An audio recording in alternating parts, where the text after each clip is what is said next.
During the campaign for the presidency, I was unequivocal that if I was elected president, I would respond to any attempt to influence our elections, the last election, and because elections are sacred. They're sovereign undertakings. They're an expression of the will of the American people.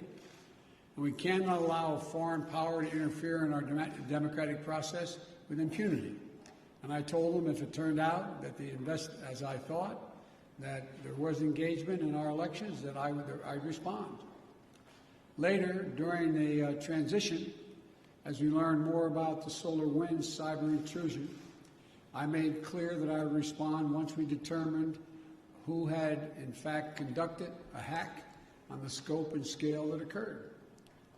When President Putin called me in January after I was sworn in to congratulate me, I told him that my administration would be looking very carefully, now that we had access to all the data, and at the issues to assess Russia's role and then determine what response we would make.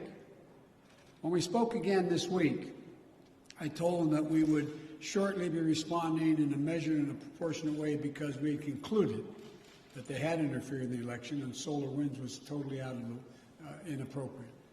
Today, I've approved several steps, including the expulsion of several Russian officials as a consequence of their actions. I've also signed an executive order authorizing new measures, including sanctions to address specific harmful actions that Russia has taken against U.S. interests. I was clear with President Putin that we could have gone further, but I chose not to do so. I chose to be proportionate. The United States is not looking to kick off a cycle of escalation and conflict with Russia. We want a stable, predictable relationship. If Russia continues to interfere with our democracy, I'm prepared to take further actions to respond. It is my responsibility as President of the United States to do so. But throughout our long history of competition, our two countries have been able to find ways to manage tensions and to keep them from escalating out of control. There are also areas where Russia and the United States can and should work together. For example, in the earliest days of my administration, we were able to move quickly to extend for 5 years the New START Treaty and maintain that key element of nuclear stability between our nations. That was in the interest of the United States, of Russia, and quite frankly of the world. And we got it done. When I spoke to President Putin, I expressed my belief that communication between the two of us personally and directly was to be essential in moving forward to a more effective relationship, and he agreed on that point. To that end, I propose that we meet in person this summer in Europe for a summit to address a range of issues facing both of our countries. Our teams are discussing that possibility right now. And out of that summit, were it to occur, and I believe it will, the United States and Russia could launch a strategic stability dialogue to pursue cooperation in arms control and security.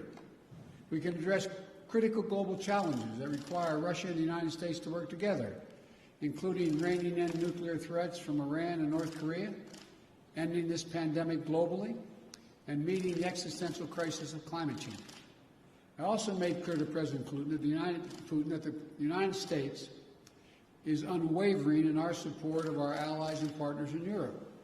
In that vein, I expressed concern about Russia's military buildup on Ukraine's border and in occupied Crimea. I affirmed U.S. support for the sovereignty and territorial integrity of Ukraine, and I strongly urged him to refrain from any military action. Now is the time to de-escalate. The way forward is through thoughtful dialogue and diplomatic process. The U.S. is prepared to continue constructively to move forward that process. My bottom line is this. Where there's an interest in the United States to work with Russia, we should and we will. Where Russia seeks to violate the interests of the United States, we will respond. We will always stand in defense of our country, our institutions, our people, and our allies. Thank you very much for your time.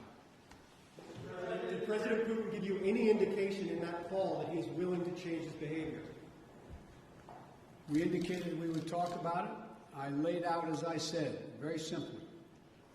I said during the campaign, I said when he called to congratulate me on being elected, I said subsequent to that, this last conversation, that if it turned out that he was engaged in activities that he'd been accused of in cybersecurity and solar winds and interfering in our elections, that I would respond in kind. I urged him to respond appropriately, not to exceed it, because we can move as well. My hope and expectation is we'll be able to work out a modus vivendi, but it's important that we have direct talks and that we continue to be in contact with one another. Thank you.